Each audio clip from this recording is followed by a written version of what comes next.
للمتقين والصلاة والسلام على حبيبه سيد الأنبياء والمرسلين صلاة وسلاما عليك يا رسول الله وعلى آلك وصحابك يا سيدي يا حبيب الله. أما بعد، قال تبارك وتعالى في القرآن الكريم والفرقان الحميد: بسم الله الرحمن الرحيم.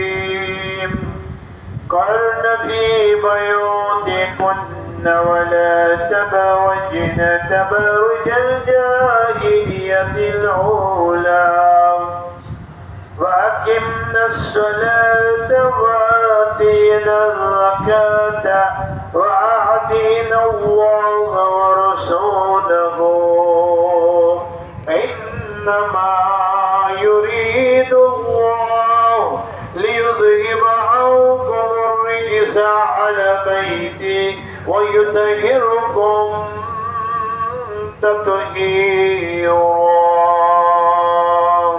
اللهم اجعل القرآن الذي ربيع لقلوبنا ونور أبصارنا وشفاء صدورنا وجلاء أحزاننا وذهاب غمومنا وغمومنا وتقبل منا